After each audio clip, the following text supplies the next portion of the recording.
va prendre un matcha à la cafette? T'es pas au courant? Il y en a plus. Quoi? Il y en a plus. Qu'est-ce que je vais boire avant mon cours de Pilates Reformers? Dans les cafés, les boutiques de thé et même au Starbucks, le matcha semble de plus en plus difficile à trouver. Depuis le début des années 2000, la cote de cette poudre de thé vert est en augmentation permanente. Le matcha est vendu comme une alternative au café, plein d'antioxydants et d'anti-inflammatoires, un symbole de mode de vie sain qui plaît aux réseaux sociaux. La clean girl fait du pilates et boit du matcha dans les coffee shops à la mode.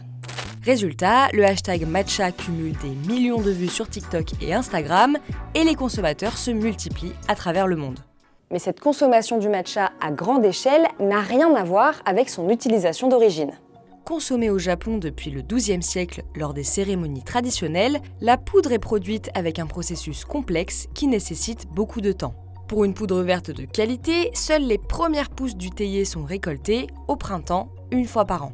Elles sont ensuite cuites, séchées et broyées dans un moulin à pierre. La fabrication doit être très lente et minutieuse.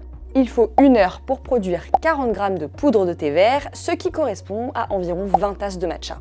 Et tout ça se fait majoritairement dans des exploitations familiales de taille moyenne, ce qui ne permet pas de produire en masse. Pourtant, le leader mondial du matcha a déjà explosé ses capacités de production.